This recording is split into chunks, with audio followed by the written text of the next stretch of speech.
Students, this is doctor अकरम और आज के इस वीडियो क्लास के अंदर हम जो चीज़ डिस्कस करेंगे वो हमारे पास एक नया चैप्टर है फर्स्ट ईयर का और ये बहुत इम्पॉर्टेंट चैप्टर है। तो मैंने सोचा ताकि आप लोगों के लिए आसानी हो जाए और मटेरियल भी आपके पास अच्छा खासा आ जाए, आपको बुक से इतना ज़्यादा ना पढ़ना पड़े। तो हम तेज़ी से इस चैप्टर किंगडम फंजाई को डिस्कस करेंगे और देखेंगे कि ये किस तरीके से आती है और क्या क्या चीज़ें इसके अंदर मौजूद होती हैं। देखें बच्चों, आप लोगों ने 5 किंगडम क्लासिफिकेशंस को डिस्कस किया था। तो 5 किंगडम क्लासिफिकेशन के अंदर आपने रॉबर्ट विटेकर की क्लासिफिकेशन डिस्कस की थी, जिसके अंदर आप लोगों ने ये बात कही थी कि हमारे पास एक ऑर्गेनिज्म होता है जो कि मल्टी सेलर होता है, जैसे कि आपकी स्क्रीन पे नज़र आ रहा है, मल्टी सेलर है। और ये कहा जाता था कि भाई ये हमारे पास यूकैरियोट है और नॉन क्लोरोफिलस ऑर्गेनिज्म होता है हैविंग सेल वॉल। ठीक है ना। जो सेल वॉल होती है वो काइटिन से मिलकर बनी होती है और इसको हम कहते हैं एब्जॉर्प्टिव हेटेरोट्रॉफ्स। ठीक है ना। अच्छा बच्चों, अब उसके बाद क्या बात बताई जाती है कि इसके करैक्टरिस्टिक फ़ीचर की बात कर लेते हैं। तो कहा जाता है कि इसके करैक्टरिस्टिक फ़ीचर में कहा गया कि जो सेल वॉल है किससे मिलके बनी है बच्चों, ये मिलके बनी है काइटिन से। और ये बताया जाता है कि ये बेसिकली सिनोसिटिक बॉडी होती है जिसका नाम है माइसीलियम, जो कि किससे मिलके बनी है बच्चों, मिलके बनी होती है हाइफी से। तो याद रखिएगा सिनोसिटिक बॉडी होती है। अब यहाँ पे बताया जाता है कि अभी मैं आपको समझा देता हूँ कि सिनोसिटिक का मतलब क्या होता है। देखें, थर्ड पॉइंट में लिखा है कि हाइफी में बी सेप्टेट और ए सेप्टेट, मल्टी न्यूक्लिएटेड और यूनी न्यूक्लिएटेड। सेप्टेट का मतलब होता है कि पर्दे मौजूद हैं और कुछ में पर्दे मौजूद नहीं होते, दैट इज़ सेप्टेट और ए सेप्टेट। मल्टी न्यूक्लिएटेड और यूनी न्यूक्लिएटेड का मतलब क्या है कि हर सेप्टर के अंदर जो हर पार्ट होता है उसके अंदर या तो एक सेल है या तो बहुत सारे न्यूक्लियस मौजूद हैं। सेल गलत बोल रहा हूँ, न्यूक्लियस मौजूद। फिर देखें, फोर्थ पॉइंट में लिखा हुआ है कि a septate hyphae form large multi nucleated cell called coenocytic hyphae. A septate hyphae जो होते हैं जिनके पास सेप्टा मौजूद नहीं होते हैं, ये एक लार्ज मल्टी न्यूक्लिएटेड सेल्स होते हैं। ठीक है ना। वो उनको नाम दिया जाता है सिनोसिटिक हाइफी का। यानी आप तो कह दिए कि ए सेप्टेट हाइफी जिनके अंदर पर्दे नहीं हैं, सेपरेशन नहीं है, उनको आप क्या नाम देते हैं, that is called a septate. अच्छा, एक्सटेंसिव स्प्रेडिंग सिस्टम ये छोड़ दीजिए, आप लोग आगे आइए। कहा जाता है कि इनके पास राइजॉइड होता है फॉर फिक्सेशन और हाइफी जो होते हैं बेसिकली एब्जॉर्प्शन में हेल्प कर रहे होते हैं। देखिए, थर्ड पॉइंट में लिखा गया है कि nuclei are haploid except the zygote form by sexual reproduction. यानी सारे न्यूक्लियाई हैप्लॉइड हैं एक्सेप्ट उस न्यूक्लियाई के जो कि सेक्सुअल रिप्रोडक्शन के बाद एक जाइगोट की फॉर्म में आता है। इसके अंदर एक माइटोसिस पाई जाती है, that is called the nuclear mitosis. तो what do you mean by nuclear mitosis बच्चों? तो न्यूक्लियर माइटोसिस बेसिकली एक ऐसी माइटोसिस होती है जिसके अंदर ये बताया जाता है कि जब भी कभी बेसिकली होता क्या है कि एक सेल होता है उसके अंदर न्यूक्लियर मेम्ब्रेन होता है। गौर से बात सुनिएगा, वो जो न्यूक्लियर मेम्ब्रेन होता है बेसिकली वो डिसअपियर हो जाती है और फिर क्रोमोसोम स्प्रेड आउट होना शुरू होता है पूरे सेल के अंदर। तो सेंट्रल अपोजिट एंड्स पे चला जाता है। लेकिन यहाँ पर जो डिवीज़न होती है वो ऐसी डिवीज़न होती है जिसके अंदर क्रोमोसोम सेपरेट हो जाता है लेकिन न्यूक्लियर मेम्ब्रेन इंटैक्ट रहती है, वो हटती नहीं है या वो डिसअपियर नहीं होती। फिर यहाँ बात आती है न्यूट्रिशन में। तो आप लोगों को ज़्यादा डिटेल में नहीं पढ़ाऊंगा, सिर्फ डायरेक्ट बताऊंगा सेप्रोट्रॉफिक न्यूट्रिशन जो कि डेड ऑर्गेनिक मटेरियल पर डिपेंड करे, पैरासाइटिक जो कि लिविंग ऑर्गेनिक मटेरियल पर डिपेंड करे। देखिए, इनके पास मौजूद है हॉस्टोरियाज, जिसको मैंने मार्क करके डार्क करके बनाया हुआ है। हॉस्टोरियाज वो होते हैं जो कि क्या करने में हेल्प कर रहे होते हैं, जो बेसिकली पेनिट्रेशन में हेल्प कर रहे होते हैं सब्सटेंसेस की। ठीक है ना। ये जाके पेनिट्रेट होते हैं और इस पेनिट्रेशन के नतीजे में ये ट्रांसफ़र हो जाता है। इनको एक नाम दिया जाता है। देखें, पैरासाइट्स बेसिकली दो तरह के होते हैं, ऑब्लिगेट एंड फैकल्टेटिव। तो याद रखिएगा, ऑब्लिगेट पैरासाइट्स वो होते हैं जो कम्प्लीटली अपने होस्ट पर डिपेंड करें, फैकल्टेटिव वो होते हैं जो पार्शियली अपने होस्ट पर डिपेंड कर रहे हो। ठीक है। इसी तरीके से कार्निवोरस जो कि जो है वो प्रे को कैप्चर करके जो है वो खाएं। म्यूचुअलिस्टिक एसोसिएशन जो एक सिम्बियोटिक एसोसिएशंस फॉर्म करते हैं। इधर देखिएगा बच्चों, अगर मैं टाइप ऑफ म्यूचुअलिस्टिक एसोसिएशन की बात करता हूँ तो इसके अंदर लाइकेंस आती हैं। लाइकेंस याद रखिएगा कि फंजाई और एल्गी के दरमियान एसोसिएशन होती है।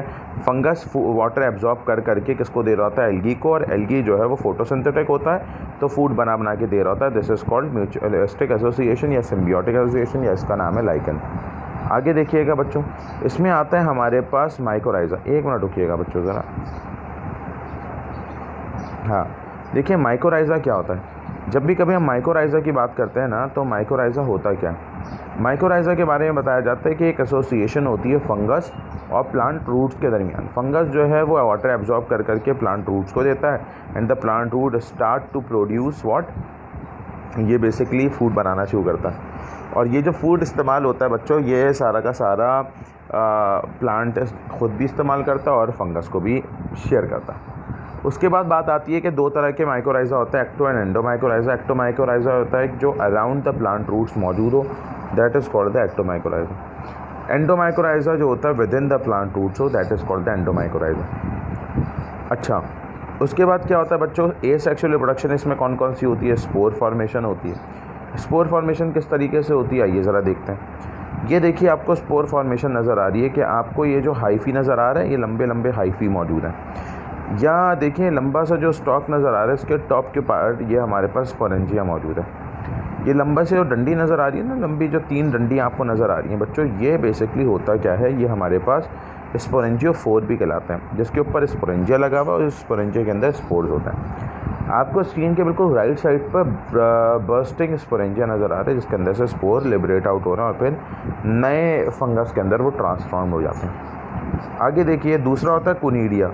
अब वो कोनीडिया किस तरीके से होता है, क्योंकि देखिए आपको इस चीज़ को थोड़ा सा डिटेल में नहीं देखना, बस आपको ऊपर ऊपर से चीज़ें पता होनी चाहिए कि कोनीडिया किस तरीके से होता है। तो देखिए कोनीडिया इस तरह से होता है। आपने देखा है ना, स्पोर में तो स्पोर्स अंदर होते थे, यहाँ कोनीडिया फॉर्मेशन में जो कोनीडिया होते हैं वो आउटसाइड मौजूद होते हैं। ठीक है बच्चों।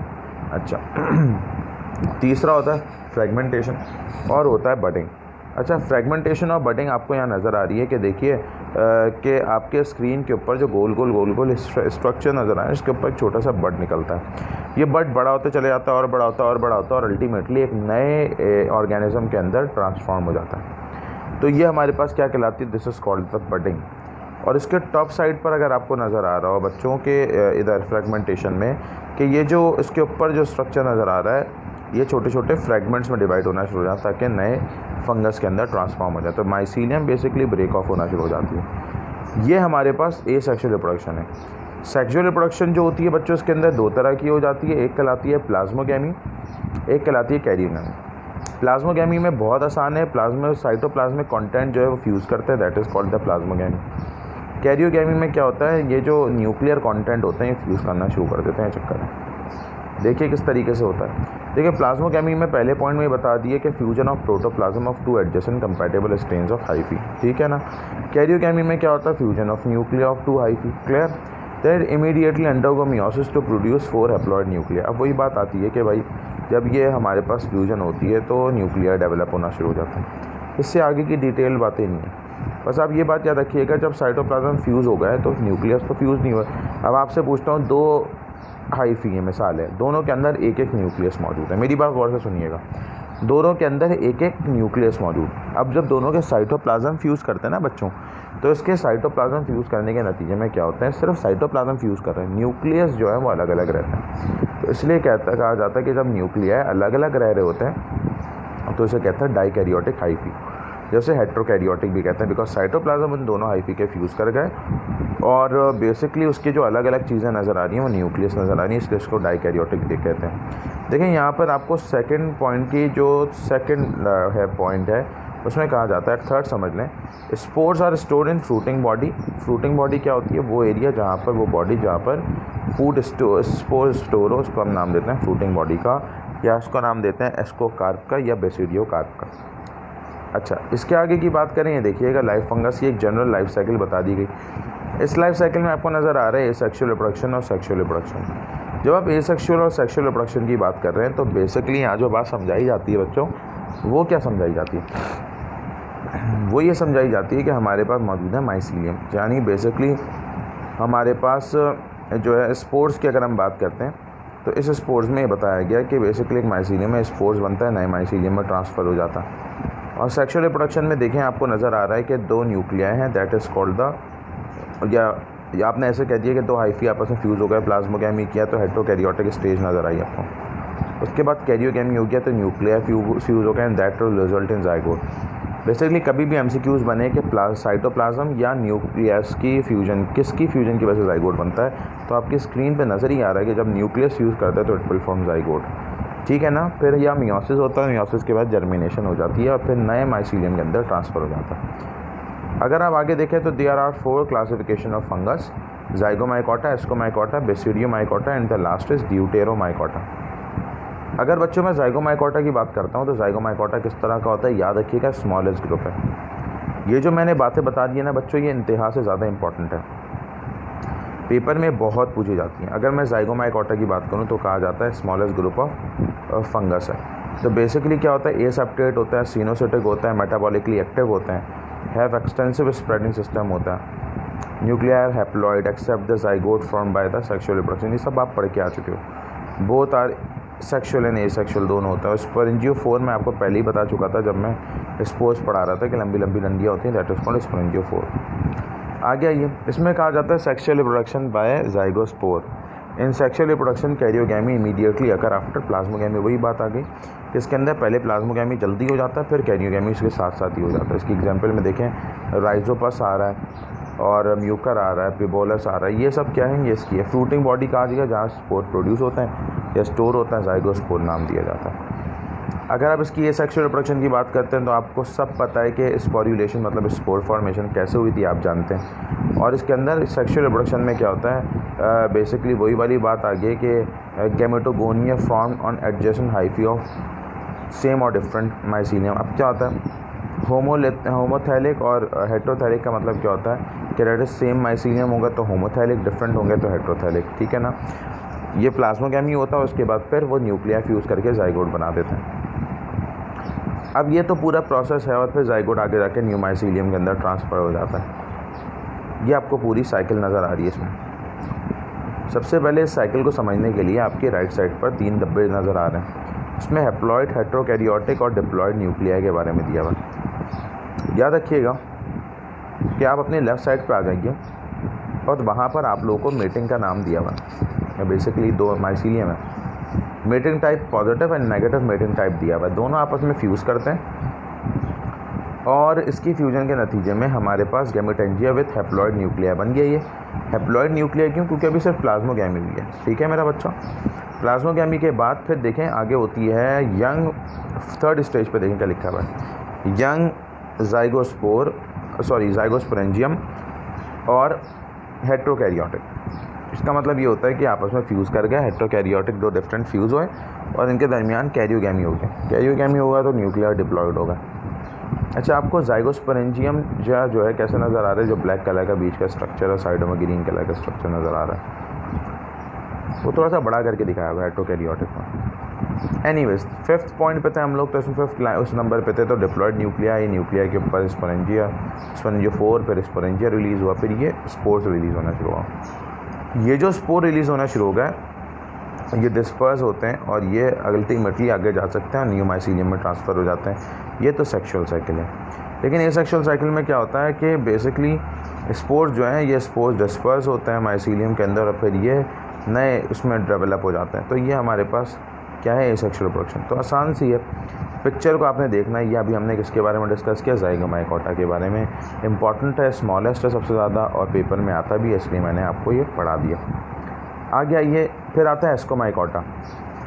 रही बात बच्चों एस्कोमाइकोटा की ना, तो जब भी कभी हम एस्कोमाइकोटा को डिस्कस करते हैं तो एस्कोमाइकोटा में क्या क्या चीज़ें आ जाती हैं। एस्कोमाइकोटा में होता है लार्ज ग्रुप ऑफ फंगस है बेसिकली, और ये कहा जाता है कि 30,000 स्पीशीज़ के अंदर मौजूद थी और सेप्टेट हाइफी विथ परफोरेशन मतलब इनके दरमियान पोर्स होते हैं, मेटाबॉलिकली एक्टिव होती है। देखें अभी मैंने जो ज़ाइगोमाइकोटा पढ़ा है स्मॉलेस्ट था, एस्कोमाइकोटा इज़ द लार्जेस्ट, ठीक है, और इनमें लाइकेंस मौजूद होता है। ये सेक्सुअल रिप्रोडक्शन किस तरह से होती है, कोनिडियोस्पोर के ज़रिए, जिसका बेसिकली कोनिडियोस्पोर तो एक जनरल नेम है ना फंगस के लिए, लेकिन स्पेसिफिकली इसका जो स्पोर होता है that is ascospore. Sexual reproduction में बताया जाता है karyogamy don't immediately occur after plasmogamy. वही बात आई कि पहले प्लाज्मोगैमी हुए टाइम हो जाता है, उसके बाद फिर कैरियोगैमी होता है। उसकी फ्रूटिंग बॉडी कहलाती है एस्कोकार्प। एस्कोकार्प का मतलब होता है कि जिसके अंदर फ्रूटिंग बॉडी इसमें स्टोर हो। इसकी एग्जांपल में आता है yeast, black bread, mould, morals etcetera. आगे आइए, सेक्सुअल रिप्रोडक्शन में कोनिडिया बताने की ज़रूरत नहीं है, आप लोग पढ़ के आ चुके हो। आगे आ जाइए, सेक्सुअल रिप्रोडक्शन जो है वो मेल और फीमेल की कम्बिनेशन के नतीजे में होता है, लेकिन फ़र्क क्या है कि भाई सेक्सुअल में प्लाज्मोगैमी के बाद काफ़ी देर बाद कैरियोगैमी होता है। यहाँ देखिए थर्ड पॉइंट में लिखा हुआ है कि सेकंड चले देख लें, फीमेल पार्ट कहलाता है एस्कोगोनियम, मेल पार्ट कहलाता है एंथ्रेडियम। ये MCQs में पूछते हैं। When matured both ascogonium and antheridium comes close with and fuse plasmogamy through trichogyne, nucleus of antheridium moves into ascogonium. इसका मतलब क्या है कि एंथ्रेडियम किस में मूव कर जाता है, एस्कोगोनियम के अंदर, क्योंकि मेल पार्ट जो है वो फीमेल पार्ट के अंदर चले जाता है, तभी वहाँ पे जाइगोट बनता है और इस तरह से पूरा प्रोसेस होता है। अच्छा, ये सारी बातें भी मैं आपको बता चुका हूँ। आगे देखिए, कहते हैं इनसाइड एस्कस न्यूक्लियर फॉर्म। अच्छा देखें, मैं आगे इसमें ज़्यादा अच्छे समझ में आ जाएगी कि लिखने ज़्यादा बेहतर है, डायग्रामेटिक एस्पेक्ट से आपको आसानी से क्लियर हो जाएगी। देखें आप मोस्ट लेफ्ट साइड से देखें तो आपको दो एस्कोगोनिया, आर्चिगोनिया, एंथ्रेडिया दोनों नज़र आ रहे हैं, जिसको आप positive mating type, negative mating type कहते हैं। ये अल्टीमेटली होता क्या है बच्चों के, ये पॉजिटिव मेटिंग टाइप और नेगेटिव मेटिंग टाइप में ये आपस में फ्यूज़ हो गए। फ्यूज़ होने के बाद देखिएगा ऊपर सेकंड स्टेज में एस्कोगोनियम के अंदर चले गया, एंथ्रेडियम आपको नज़र आ रहा है। थर्ड स्टेज में होता है ये कि ये कहाँ डेवलप होते हैं, ये तमाम डेवलप होते हैं एस्कोकार्प के अंदर, और इनके डाइकैरियोटिक हाइफी होती हैं। What do mean by dikaryotic, इनके दो अलग अलग न्यूक्लियस मौजूद हैं। उसके बाद होता यह है कि फोर्थ स्टेज में एस्कस जो है वो डाइकैरियोटिक हाइफी आपको नज़र आ रहा है। इसमें होता यह है कि डबल जो है वो नज़र आ रहे होते हैं, दो न्यूक्लियस नज़र आ रहे हैं। अब हर न्यूक्लियस अगर बात करें तो ये फ्यूज़ हो गया। देखें मिसाल है, बच्चों गौर से सुनिएगा, ये जो अब थोड़ा सा आपको आइडिया होना चाहिए कि पहले आपको पता होना चाहिए, एक चीज़ होती है माइटोसिस, एक चीज़ होती है मियोसिस। अगर आप माइटोसिस की बात करते हैं तो mitosis a type of cell division in which a parent cell divide into two daughter cells having same number of chromosome. Mitosis ये होता है। मियोसिस वो होता है type of cell division in which a parent cell divide into 4 daughter cells having half number of chromosome. अभी आपने fourth stage को देखा तो लिखा हुआ है एस्कस डाइकैरियोटिक, तो ये डाइकैरियोटिक है, दो अलग अलग न्यूक्लियस है। जब ये फ्यूज़ होगा तो it will become zygote, and zygote के अंदर 5 और 6 के दरमियान देखे लिखा हुआ है meiosis. Meiosis number of chromosome half हो जाता है, सेल 4 हिस्सों में टूट जाता है। देखें आपके सामने ये 4 हिस्सों में टूट गया, और हर किसी में 6 वाले में नंबर ऑफ क्रोमोसोम हाफ होते हैं। अभी जो 6 वाली स्टेज है ये माइटोसिस करती है। माइटोसिस में जो 4 होते हैं इंडिविजुअल जो न्यूक्लिया है ये 2 में डिवाइड होता है, तो एक्चुअली 8 बन जाते हैं having half number of chromosome, तो ये हैप्लॉइड कहलाते हैं। तो एस्कोस्पोर बिकम हैप्लॉइड, और अल्टीमेटली ये सब एस्कोस्पोर्स के अंदर मौजूद और एस्कोकार्प के अंदर मौजूद होता है, एंड एस्कोकार्प के अंदर से जो है वो एस्कोस्पोर्स डेवलप आउट हो जाते हैं। ठीक है, तो ये वहाँ से डेवलप आउट हो जाते हैं और अल्टीमेटली ये कन्वर्ट हो जाते हैं किसके अंदर, माइसीलियम के अंदर। ठीक है, और फिर ये अल्टीमेटली वापस आगे जाते हैं पॉजिटिव मेटिंग टाइप और फिर नेगेटिव मेटिंग टाइप के अंदर। तो बच्चों ये तो बात हो गई सारी इसकी। उसके बाद आप ये देखिए कि यहाँ पर स्पोर्स डेवलप हुए हैं, ये स्पोर्स और डेवलप होते हैं, निकलते हैं, बाहर आते हैं, और फिर एसेक्सुअल में देखिए क्या होता है कि जो इंडिविजुअल स्पोर्स होते हैं ये फिर दोबारा से स्पोर फॉर्मेशन या कोनिडिया फॉर्मेशन के ज़रिए डेवलप हो जाता है। तो ये चक्कर होता है सारा। आगे देखें, ये देखें टाइप ऑफ एस्कोकार्प की बुक में दिया हुआ है नेकेड एस्का है जैसा आपको नज़र आ रहा है, क्लीसोथीसियम, पेरीथीसियम, हिपोथीसियम। खैर ये नहीं भी करें तो कोई मसला नहीं है। खैर एस्कोमाइकोटा के अंदर हमारे पास आ जाता है यीस्ट, तो यीस्ट को डिस्कस कर लेते हैं। वाहिद यूनिसेलुलर एस्कोमाइकोटा या एस्कोमाइकोटी क्यों कहूँ, वाहिद यूनिसेलुलर फंगस है यीस्ट अंडर अनफेवरेबल कंडीशन जो है फ्रॉम राइजोइडल हाइफस। तो ये हाइफी डेवलप करता है, राइजोइडल हाइफी, और इसके अंदर sexual as well as sexual reproduction दोनों होती है। Asexual reproduction by cell fission and budding. Fission कहते हैं ब्रेकडाउन ऑफ सेल को, बडिंग आपको पता है, और सेक्सुअल रिप्रोडक्शन तो आप जान ही चुके हैं कि भाई फ्यूजन ऑफ 2 यीस्ट सेल की वजह से होता है। जो बेसिक इंपॉर्टेंट है आप लोग के लेवल की वो सिर्फ आपको पता होना चाहिए। बेसिक जो इंपॉर्टेंस की आती है वो आती है फर्मेंटेशन की, maturation of bread, manufacturing of bread, beer and wine सबको, और ना कॉज डिजीज़ जिसको आप थर्स्ट और क्राइटोकोकोसिस कहते हैं। तो कैंडिडिया जो है कॉज वेजाइनल इन्फेक्शन, तो पूरा नाम है कैंडिडा एल्बिकैन, ये बहुत कॉमन है, वेजाइनल थ्रश कॉज करता है फीमेल के अंदर। खैर फिर आती है third stage, that is called the Basidiomycota. Basidiomycota के बारे में कहा जाता है कि सेप्टेट हाइफी होती है इसकी, और बेसिक कुछ बातें ऐसी हैं जो आप लोग के लेवल की नहीं हैं तो उनको हम छोड़ देते हैं। देखें यहाँ पे थर्ड पॉइंट में दिया हुआ है कि मेटाबॉलिकली एक्टिव होता है, एक्सटेंसिव स्प्रेडिंग सिस्टम, तो ये बहुत तेज़ी से स्प्रेड होते हैं। यानी डिवीज़न इनकी बहुत फास्ट होती है। न्यूक्लियाई आर हैप्लॉइड एक्सेप्ट, वही वाली बात जो आपको पता है कि ज़ाइगोट ही सिर्फ और सिर्फ डिप्लॉयड होता है। एक सेक्शुअल रिप्रोडक्शन इसमें नहीं होती, बट सेक्शुअल रिप्रोडक्शन जो है वो बेसिडियोस्पोर फॉर्म करता है। तो यही वही बात आ गई कि karyogamy don't not immediately occur after plasmogamy. वो सबसे पहला वाला था हमारे पास ज़ाइगोमाइकोटा जिसमें इमीडिएटली हो जाती थी, बट इनमें किसी में इमीडिएटली नहीं होती। क्या नहीं होती? कैरियोगैमी। किसके बाद? प्लाज्मोगैमी के बाद। ठीक है, प्लाज्मोगैमी क्या होता है? साइटोप्लाज्म का फ्यूजन, और कैरियोगैमी क्या होता है? न्यूक्लियस का फ्यूजन। ठीक है, अब फ्रूटिंग बॉडीज़ जो होती हैं बच्चों, बेसिडियो कार्प कहलाया जाता है। हर किसी की अपनी अपनी कार्प लगा दो आगे तो वो उसकी फ्रूटिंग बॉडी बन जाएगी। और बेसिडिया क्लब शेप्ड, ठीक है, इसीलिए इसको क्लब फंजाई कहा जाता है। देख लिएगा इंटरनेट पे क्लब शेप का मतलब क्या होता है, एक दफ़ा आपको पिक्चर आ जाएंगी, वो ज़्यादा अच्छा है। बाकी यहाँ भी मैं आगे दिखाता हूँ। Basidiomycetes are named as the basic of characteristic shape of their sexual reproduction called basidium, है ना, बेसिडियम। इसमें आ जाता है मशरूम्स। तो अगर आपसे पूछा जाए कि जो एडिबल फंजाई हैं वो किस में आ रहे होते हैं, वो बेसिडियोमाइकोटा के अंदर आ रहे होते हैं। ठीक है, puff balls, rust and smut, ये बेसिकली एनिमल में डिजीज़ कॉज कर रहे हैं, rust and smut. Sexual reproduction को देखें यहाँ पे, मैं इसकी अगर मैंने यहाँ पर, हाँ ये इसको देखें एक ही जैसा है, लेकिन आप ये देख रहे हैं कि जब दोनों mating high type plus and negative fuse कर गए, दो में डाइकैरियोटिक बना, फिर बेसिडियो कार्प बना। देखें ना आप लोग, this is called the club shape, आपको नज़र आया थर्ड स्टेज जो है। और फिर बेसिडिया बना, फिर कैरियोगैमी, सबका एक ही जैसा है, कोई इतना डिटेल नहीं है। एक दफ़ा सिर्फ पढ़ना है, आपको खुद आइडिया हो जाएगा। कोई हार्ड एंड फास्ट, कोई इतना मुश्किल मसाइल वाले चैप्टर नहीं है, बहुत आसान सा चैप्टर है। आपकी बुक में बड़ा ख़तरनाक तरीके से दिया हुआ है, इसीलिए मैंने आप लोगों को यहाँ पे बता दिया कि बुक से तो बहुत लंबा चौड़ा बन जाता है ये। अच्छा, इंपॉर्टेंस ऑफ बेसिडियोमाइकोटा क्या? Use as food, agaricus, campestris, poisonous, toadstool और डेड स्टूल, यूस्टिलागो, ये सब याद कर लीजिएगा कि कौन कौन से पैथोजेनिक होते हैं, कौन से डिजीज़ कॉजिंग हैं, कौन से फूड के तौर पे इस्तेमाल हो रहे हैं। लास्ट आ गया, that is called deuteromycota, septate hyphae कहलाता है। इम्परफेक्ट फंजाई का नाम दिया जाता है। तो इनके अंदर loss of ability to reproduce sexually, मतलब नहीं कर पाते ना ये। क्योंकि ना देखें, इनके अंदर नहीं है सेक्सुअल रिप्रोडक्शन, इनके अंदर एब्सेंट है, बस याद रखिएगा, इसीलिए इसको फंजाई इम्परफेक्टी कहा जाता है।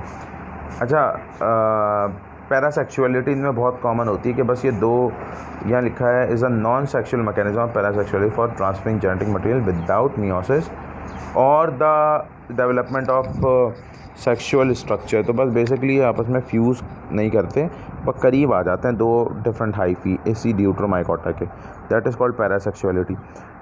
यहाँ क्या बताता है? लॉस्ट एबिलिटी टू रिप्रोड्यूस करने की एबिलिटी लॉस कर जाते हैं।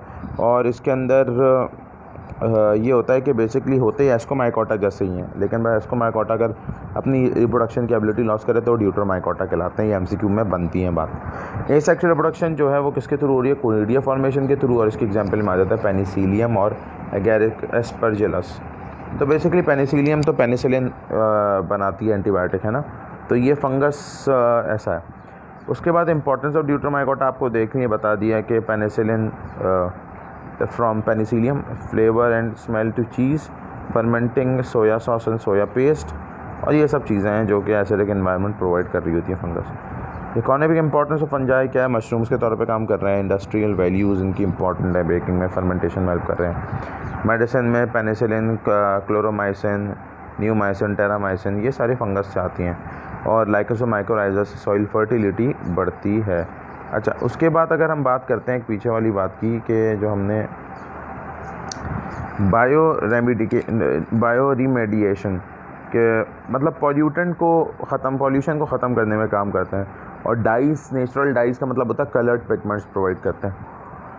अब ये देखिए कि ह्यूमन डिजीज़ में कौन कौन सी होती है। देखें बच्चों, ये वाली जो स्लाइड है बहुत इंपॉर्टेंट है ना, क्योंकि देखें ह्यूमन डिजीज़ कॉज करते हैं, इसमें aspergillosis, moniliasis, athlete's foot, ringworm disease human के अंदर कॉज होती है।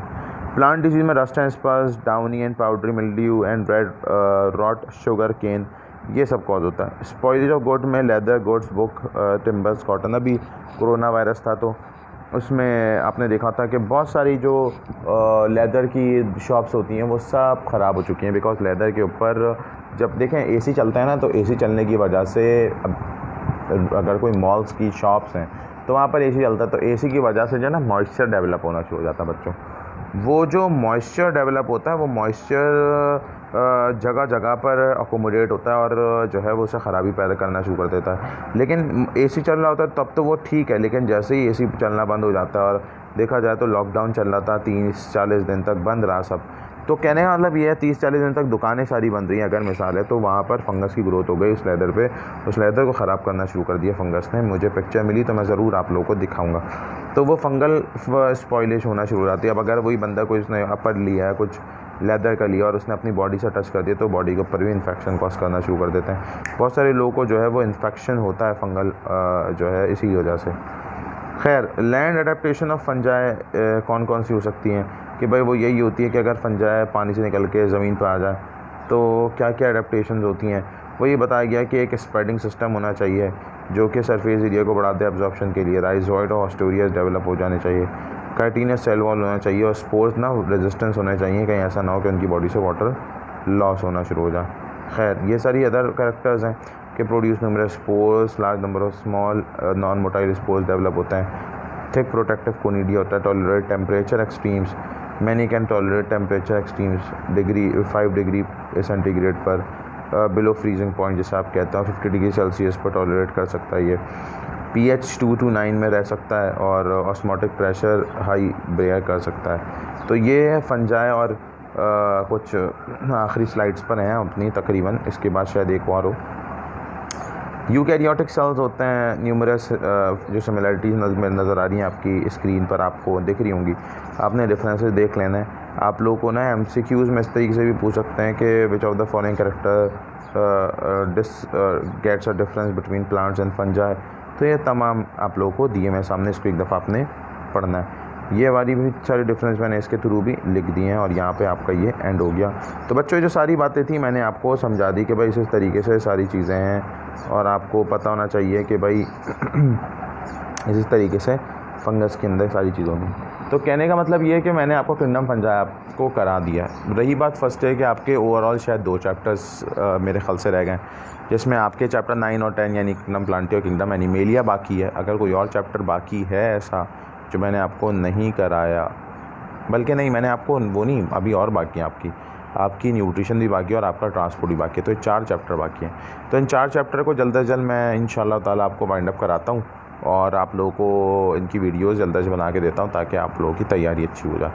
रही बात बच्चों उसकी, क्या नाम है, मैं इसी तरीके से रिकॉर्ड करके आपको 11, 12, 13 की भी हैंडआउट्स की जो लिस्ट है वो भेजूँगा बच्चों, उसको आपने अच्छे से पढ़ लेना। फिर भी कोई इशू हो तो डू लेट मी नो और इंशाल्लाह आपको ये क्लियर कर देंगे। ठीक है बच्चों, तो आज की इस वीडियो के अंदर इतना ही। इस चैप्टर में जो भी आपने पूछना मुझसे पूछ लीजिएगा। Thank you so much. अल्लाह हाफ़िज़।